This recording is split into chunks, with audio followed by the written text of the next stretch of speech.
Dear students, I am Dr. Harban Singh from the Department of Business Administration, SPC Government College Ajmer.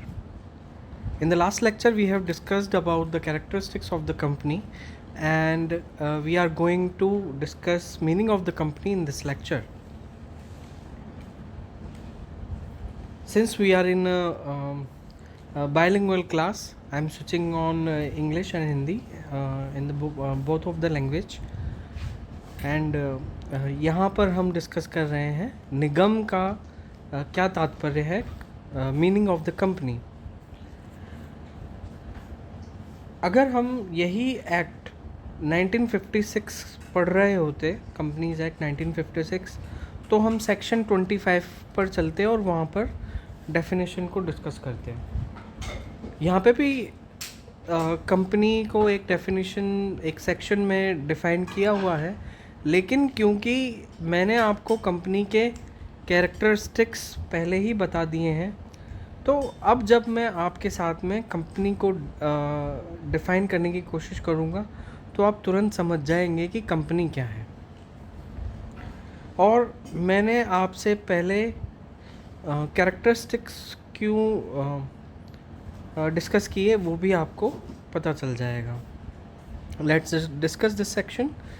Section 2 under Section 20 of the Companies Act 2013 defines the term company as follows. अब आप खुद देखिए कि company means a company incorporate under this act or under any previous company law. Means company वो company है जो इस act के अंतर्गत अथवा इस एक्ट के पहले के एक्ट के अंतर्गत रजिस्टर्ड या इनकॉर्पोरेट हुई हो।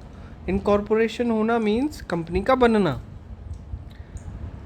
लेकिन अगर मैं 1956 की बात करूं आपसे, कंपनीज एक्ट 1956 की, तो उसमें सेक्शन 25 ये कहता है company is a group of people who strives to achieve definite goals.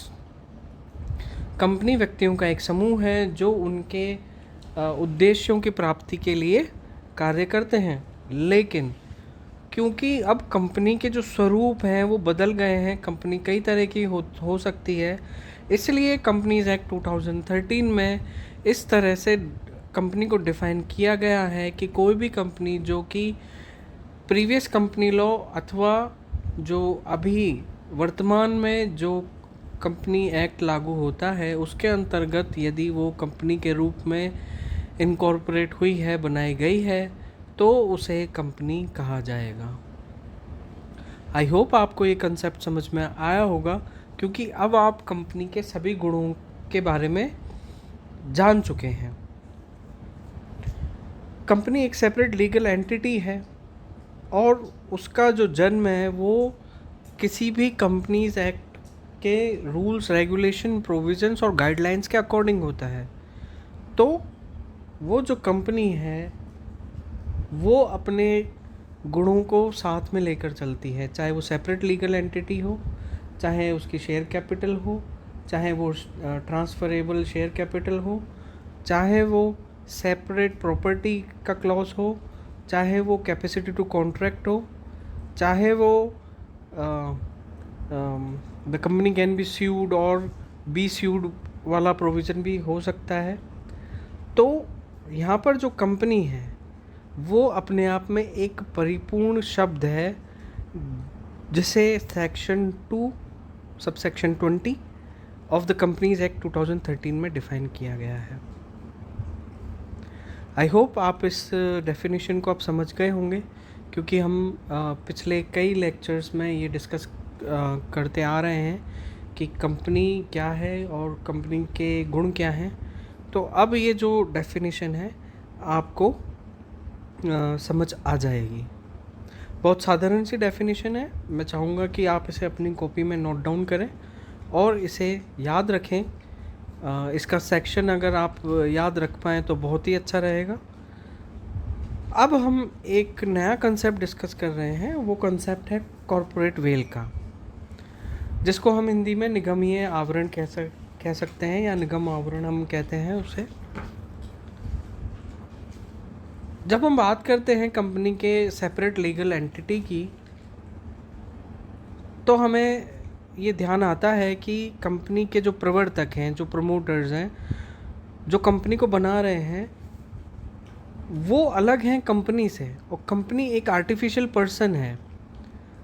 तो वो जो प्रमोटर्स हैं, वो ग्रुप ऑफ जो प्रमोटर्स हैं और जो कंपनी है, वो दोनों अलग अलग हैं। और इसीलिए एक ऐसा माना जाता है, ऐसी मान्यता है कि कंपनी और कंपनी के मैनेजमेंट या उसके जो प्रवर्तक होते हैं, उनके बीच में एक आभासी पर्दा होता है। वेल का लिटरल मीनिंग हम देखेंगे तो पर्दा या घूंघट मिलता है हमें, लेकिन हम यहाँ पर उसे आवरण कहेंगे। तो जो कंपनी के प्रवर्तक हैं या जो उसका प्रबंध है, उसके बीच में एक आभासी पर्दा होता है, जिसे हम कहेंगे निगमीय आवरण अथवा निगम आवरण। ये कंपनी को उसके प्रबंध और उसके प्रवर्तक इनसे अलग रखता है, और ये कंपनी को परिपूर्ण करता है एक आर्टिफिशियल पर्सन के रूप में। आर्टिफिशियल पर्सन मीन्स वो एक पर्सन है जिसकी खुद की प्रॉपर्टी है, खुद का एग्जिस्टेंस है, खुद की नेशनलिटी है, खुद का एड्रेस है, खुद का कॉमन सील भी हो सकता है। तो ये जो आवरण है ये सेपरेट है। अगर आप अकाउंट्स में डिस्कस करेंगे तो वहाँ पर हम देखते हैं कि बिज़नेस अलग है, बिजनेसमैन अलग है। बिज़नेस के अपने अकाउंट्स होते हैं, बिजनेसमैन के अपने अकाउंट्स होते हैं, और वहाँ पर हम डुअल एंटिटी कंसेप्ट लेकर चलते हैं। उसी तरह से वो नहीं है, वो कंसेप्ट नहीं है, लेकिन उसी तरह से यहाँ पे भी ये कंसेप्ट आता है कि सेपरेट लीगल एंटिटी है। कंपनी के ऊपर लागू होने वाले प्रोविजंस और प्रवर्तक या प्रबंधन, इन पर जो लागू होने वाले जो प्रावधान हैं वो अलग हो सकते हैं। तो ये कंसेप्ट है कॉरपोरेट वेल का, जिसके विच्छेदन की हम बात करेंगे। विच्छेदन क्यों होता है और किस लिए किया जाना चाहिए, और ये आवरण क्यों ज़रूरी है। ये आवरण इसलिए ज़रूरी है क्योंकि दोनों के जो अकाउंट्स हैं, जो प्रॉपर्टीज़ हैं, जो प्रोविजंस हैं, जो रूल्स रेगुलेशन गाइडलाइंस हैं, वो प्रवर्तक प्रबंधन अथवा जो निगम, उन दोनों के लिए भिन्न हो सकते हैं। मुझे आशा है कि आपको ये कॉरपोरेट वेल का कंसेप्ट समझ में आ गया होगा। जब हम नेक्स्ट लेक्चर पे स्विच करेंगे तब मैं एक बार और इसे आपको समझाने की कोशिश करूँगा। लेकिन आप सभी को मैं एडवाइस करता हूँ कि आप कंपनीज़ एक्ट की जो कंपनीज़ एक्ट 2013 में जो कंपनी की डेफिनेशन, उसे नोट डाउन ज़रूर करें। नेक्स्ट लेक्चर में हम अनवेलिंग ऑफ कॉरपोरेट वेल हम करेंगे, यानी कि निगमीय आवरण का विच्छेदन किन किन परिस्थितियों में हम कर सकते हैं, वो हम डिस्कस करेंगे। Thank you.